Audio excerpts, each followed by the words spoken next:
একজন অন্ধ সাহাবী রাসূল সাল্লাল্লাহু আলাইহি সাল্লামের উপরে ঈমান এনেছে। আর অন্ধ সাহাবীর একটা দাসী ছিল।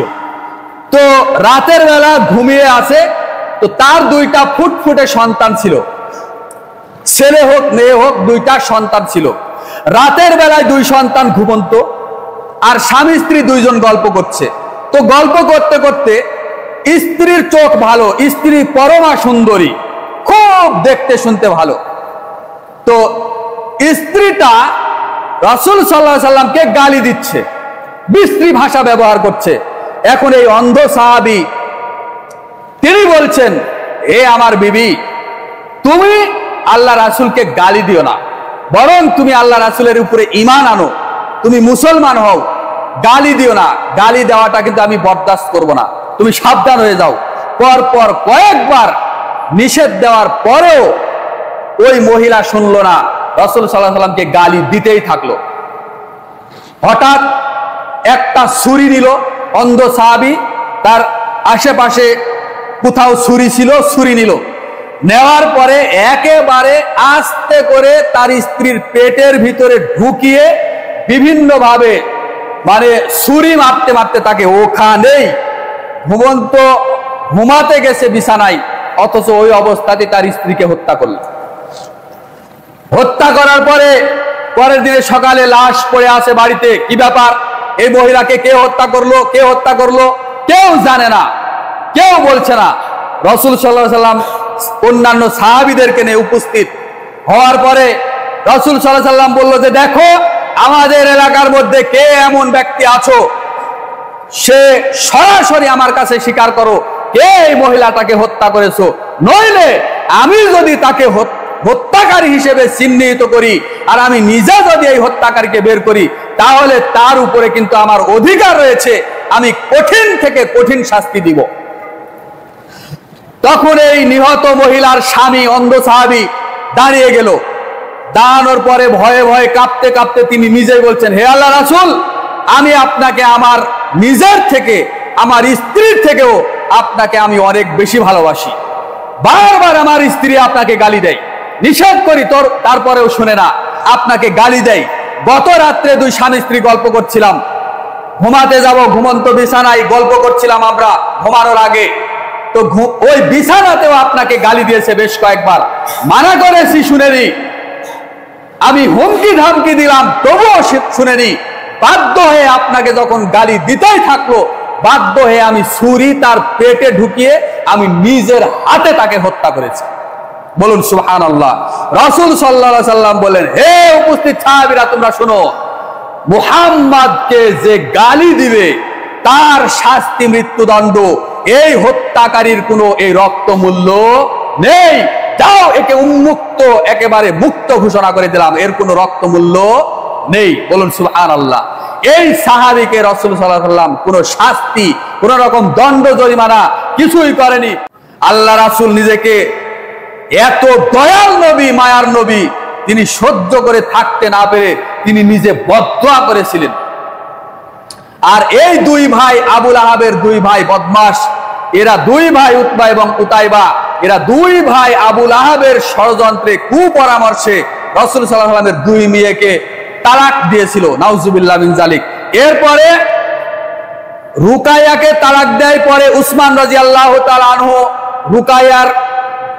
রুকাইয়ার মৃত্যু হয়। রুকাইয়ার মৃত্যুবরণ করার পরেও আবার উম্মে কুলসুমকে এই উসমান রাদিয়াল্লাহু তাআলা আনহু পরে রাসূল সাল্লাল্লাহু আলাইহি সাল্লামের দুই কন্যাকে পরপর বিবাহ করার কারণে এই তারপরের থেকেই আপনার উসমান রাদিয়াল্লাহু তাআলা আনহুকে বলা হয় জুন্নুরাইন বলা হয়।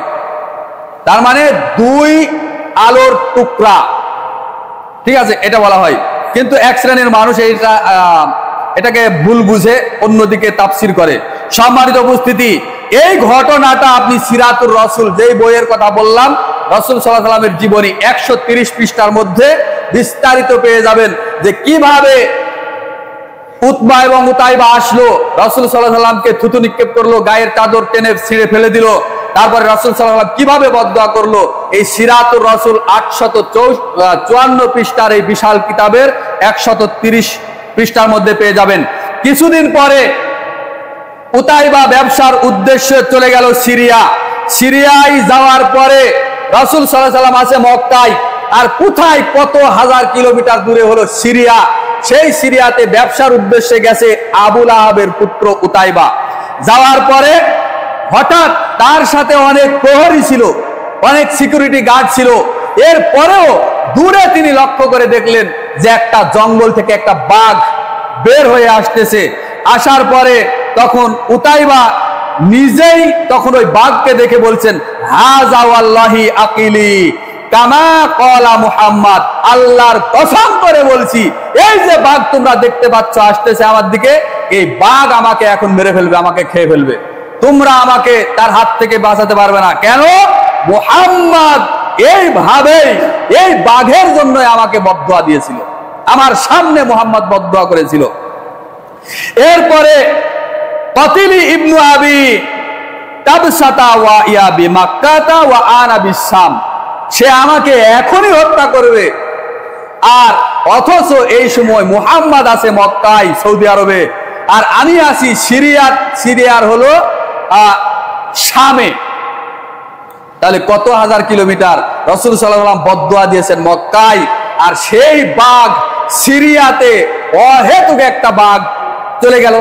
যাওয়ার পরে বাঘকে দেখে লোকজন কোথায় বাঘকে পিটিয়ে মারবে বা গুলি করবে, সেই সময় হয়তো বা গুলি ছিল না, বন্দুক ছিল না, তরবারি ছিল, বন্দুক ছিল সেই সময়ের মানে যুদ্ধের সরঞ্জাম, তো কিছুই যখন করতে পারলো না, বাঘকে দেখে তার সিকিউরিটি বাহিনী যারা ছিল তারা এমনিতেই সরে চলে গেছে। এই সুযোগে ওই বাঘ এসে একবারে আবু লাহাবের ছেলে উতাইবাকে ঘাড় মোটকে মাথা চিবিয়ে সমস্ত শরীর একেবারে মানে চিবিয়ে তাকে রক্তাক্ত করে হত্যা করে বাঘ বিদায় নিয়ে চলে গেছে। বলুন আলহামদুলিল্লাহ। এটা হলো রাসূল সাল্লাল্লাহু আলাইহি সাল্লামকে না মানার কুফল। রাসূল সাল্লাল্লাহু আলাইহি সাল্লামকে না মানলে, তার ইত্তিবা না করলে, তার অনুসরণ না করলে, আজকেও আপনি যদি সীসা ঢালা প্রাচীরের মধ্যেও অবস্থান করেন তবুও আপনার বিপদ আসতে পারে না? পারে না? অবশ্যই পারে, ডেফিনেটলি আসবেই, মাস্ট বি আসবেই, এর থেকে কেউ রক্ষা পাবে না। এরপরে আসেন কাবা গৃহে রাসূল সাল্লাল্লাহু আলাইহি সাল্লাম সালাত আদায় করছিলেন। রাসূল সাল্লাল্লাহু আলাইহি সাল্লাম সিজদারত অবস্থায় আছেন।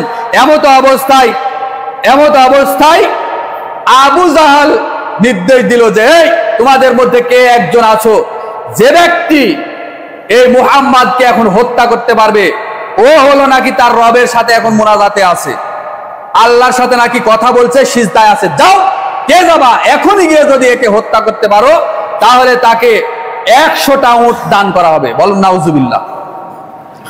রাসূল সাল্লাল্লাহু আলাইহি সাল্লামকে হত্যা করার জন্য 100 উট, অথবা সেই সময়ের যদি আপনি টাকায় কনভার্ট করেন মূল্যবান জিনিস দিনার দিরহাম, তাহলে বর্তমান বাজার মূল্যে ধরেন যে 100 কোটি টাকা, 1000 কোটি টাকা পুরস্কার দেওয়া হবে। কি করলে? রাসূল সাল্লাল্লাহু আলাইহি সাল্লামকে হত্যা করতে পারলে। তো একজন দুরাচার কি করলো, তৎক্ষণাৎ এই পুরস্কারের ঘোষণা শুনে উটের নাড়ি ভুঁড়ি নিয়ে সিজদারত অবস্থায়, রাসূল সাল্লাল্লাহু আলাইহি সাল্লাম সিজদারত অবস্থায় ছিলেন, এই সময় গিয়ে সম্পূর্ণ উটের একটা নাড়ি ভুঁড়ি, বিশাল আকৃতির উট, সেই উটের নাড়ি ভুঁড়ি যদি একজন মানুষের শরীরে তুলে দেওয়া হয়, বলেন তো মানুষের বাঁচার কথা? তুলে দিল, একেবারে উটের নাড়ি ভুঁড়ি তুলে দিয়ে রাসূল সাল্লাল্লাহু আলাইহি সাল্লামের সেই রকম কষ্ট হলো, তিনি সেখান থেকে বের হতে পারলেন না। একজন সাহাবী এই দৃশ্যটা দেখার পরে আপনার ফাতেমা রাদিয়াল্লাহু তাআলা আনহার কাছে গিয়ে বলল যে আপনার পিতাকে তারা এইভাবে কষ্ট দিচ্ছে, তাকে মেরে ফেলবে, আপনি আপনার পিতাকে বাঁচান। তখন ফাতেমা রাদিয়াল্লাহু তাআলা আনহা লোকজনকে একেবারে ধাক্কা দিতে দিতে ফেলে দিয়ে তার পিতাকে ওখান থেকে রক্ষা করলেন, এবং উটের নাড়ি ভুঁড়ি ফেলে দিয়ে ফাতেমা রাদিয়াল্লাহু তাআলা আনহা তিনিও বদদুয়া দিলেন, এবং রাসূল সাল্লাল্লাহু আলাইহি সাল্লাম তিনিও বদদুয়া করলেন। কিভাবে?